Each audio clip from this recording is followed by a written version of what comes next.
Hello and namaste everyone. Welcome back to my YouTube channel. This is your host Alia and आज मेरी energy down है, मेरी voice down है because हम सभी ने विटनेस किया है एक बहुत ही heartbreaking moment. Yes, I am talking about AI 171 crash at Ahmedabad. पहले तो मैं दो चीज़ें क्लियर कर दूँ, ना ये कोई कंटेंट है ना ये कोई सोर्स है व्यूज़ का या किसी चीज़ का, बिकॉज आई नो काफ़ी लोग इसे एज अ सोर्स भी यूज़ कर रहे हैं, बट मैं यहाँ आई हूँ सिर्फ अपनी आप को एक्सप्रेस करने, क्योंकि मैंने कभी नहीं सोचा था कि मेरी जो इतनी हैप्पीनेस चल रही थी, एक मोमेंट चल रहा था जिसमें मैं बहुत खुश थी for being selected and crossed my medicals, but suddenly सारी हैप्पीनेस सब कुछ एक फियर में, एक एंजाइटी में टर्न हो चुका है. आई don't know how many of you would agree, but अब एक डर है प्लेन बोर्ड करने में, कहीं बाहर जाने में. एंड मैं ऑनेस्टली एक ऐसी लड़की हूँ कि मैं बचपन से ही एविएशन से बहुत ऑब्सेस्ड थी. मुझे बहुत एक्साइटेड फील होता है when I watch aircraft taking of और लैंडिंग और flying.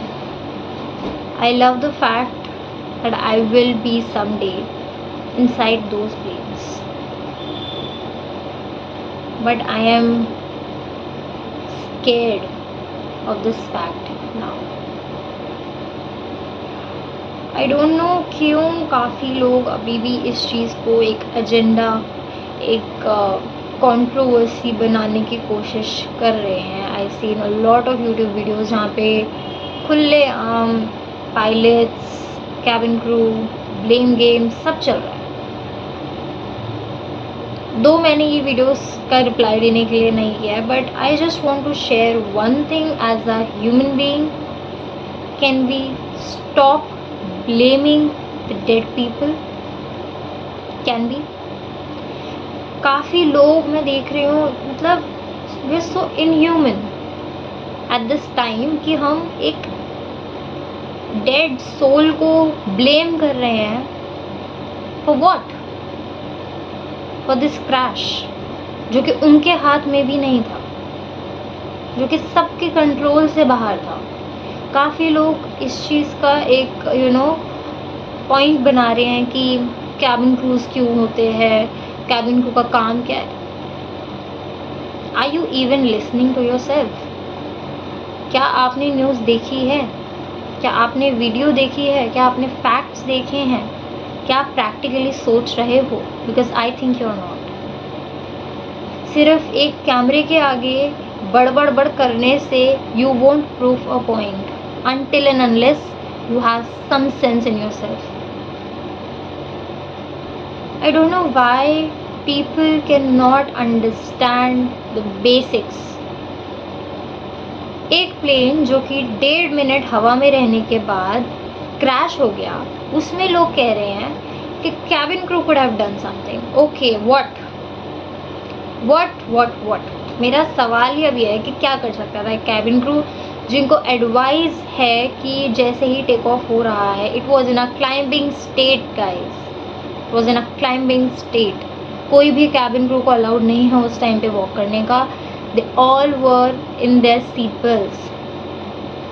Many sources told us that dead bodies still have their seat belts on. Cabin crew की बात कर रही हूँ मैं यहाँ. ऐसे लोग जो दूसरों पे ऐसे उंगली उठा लेते हैं, मैं उनसे सिर्फ ये पूछना चाहती हूँ कि put yourself there and tell me what you could have done. Nothing. क्योंकि आपके पास रिएक्शन टाइम नहीं था. 1.5 मिनट की क्लाइंबिंग के बाद क्रैश होने में there is no reaction time, and then still people come out with this कि how did the person survive? क्या आपने उनका इंटरव्यू सुना है? सुना हो तो शायद पता हो. ही हिमसेल्फ सॉ कि लोग कैसे जले हैं. It was just a moment that he thought कि वो कर सकता है and he did it, but not every one has same mind set या सिचुएशन. उसके पास ऑप्शन था, he opted for that and he saved himself. What's the big deal guys? उसमें भी कैबिन क्रू की गलती है, उसमें भी पायलट की गलती है.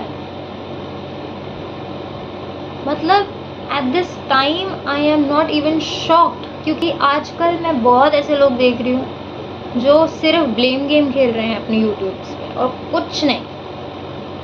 Absolute no information, no practicalities, only बकवास. This is so inhuman of you to blame someone who's not even in this world anymore. हम क्यों भूल जाते हैं कि जो कैप्टन और जो कैबिन क्रू को आप ब्लेम कर रहे हो, उन्होंने भी अपनी फैमिलीज खो दी, उन्होंने भी अपनी जान खोई है. क्यों भूल जाते हैं? कि उनकी भी फैमिलीज हैं. They are not robots, they are human beings. उनके भी फैमिलीज हैं, उनके भी लव्ड वंस हैं, वो भी किसी के बेटे बेटी हैं. दिस इज सो ऑफ कि कुछ लोग इतने मीन हैं अपने व्यूज के लिए.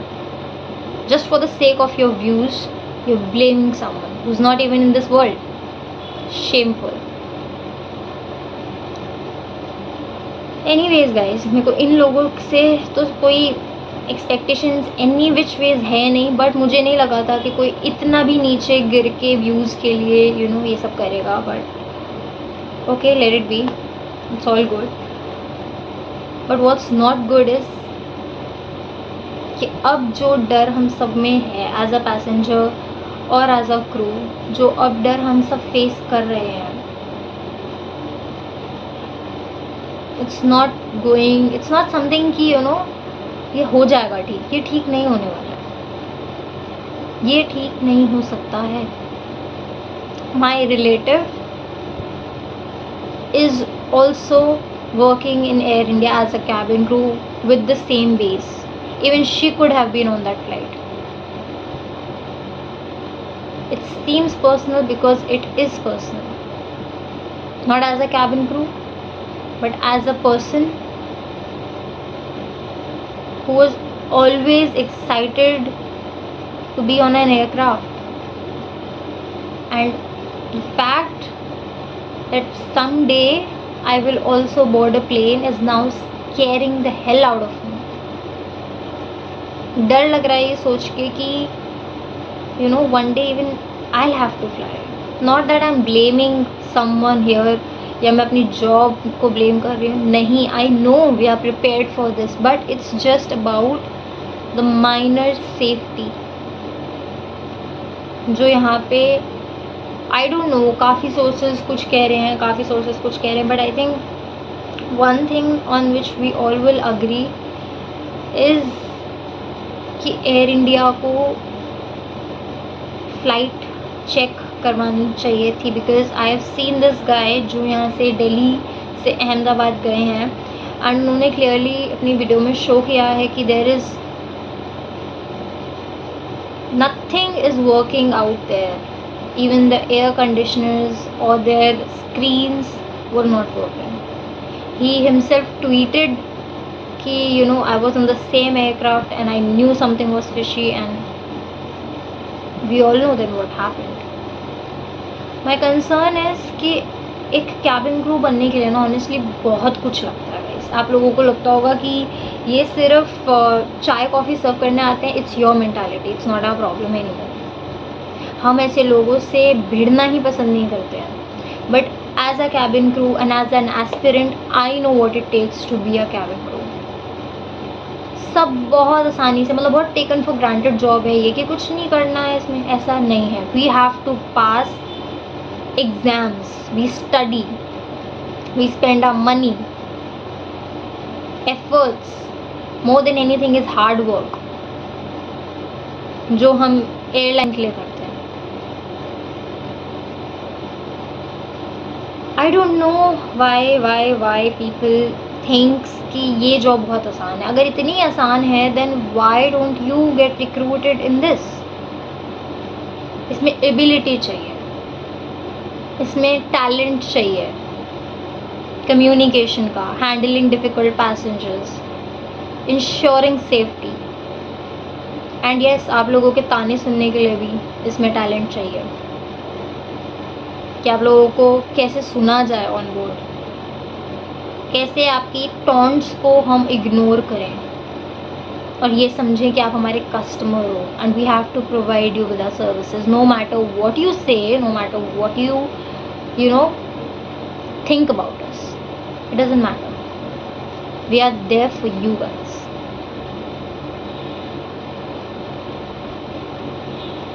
This pisses me off कि अभी भी कुछ लोग यही सोचते हैं कि कैबिन क्रू का काम कुछ नहीं होता. Fine, I don't have anything to say. ऐसे लोगों को, it's their mentality. Let's see if that will change or not. We've lost a lot of families and we've lost a lot of person.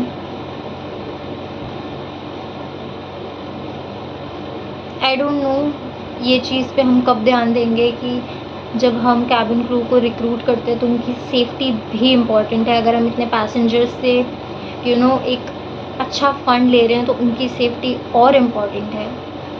I think all the airlines should pay extra attention towards their aircraft and they should actually उन्हें regular checkups करवाने चाहिए flights के, because we are not ready to lose any more lives.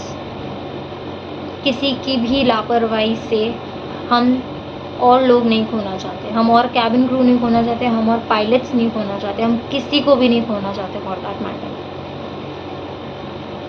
Please please please अभी में आप लोग जितने भी आप लोग ट्रैवल कर रहे हो, क्रू के साथ हो, I just want you to be extra polite because इस टाइम पे not even one crew is mentally okay.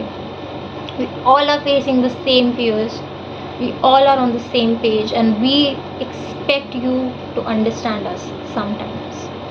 तो मेरी हाथ जोड़ के आप लोगों से रिक्वेस्ट है कि आप जितने भी इस टाइम ट्रैवल कर रहे हो, अगर आपका क्रू थोड़ा लॉस्ट लग रहा है, please figure it out and please ask them if they are okay and how are they dealing with it, because after all they are also human beings. Anyways, I would just end this vlog here because I have nothing more to express. And may the departed souls rest in peace, more strength to their family, friends and loved ones. It's a difficult time, but we all are with you. I know nothing that I say can fulfill what you are feeling. May God give you strength to deal with this and may the departed soul rest in peace. That's it for this vlog, guys. I'll see you in another vlog. Till that, take care. Bye bye.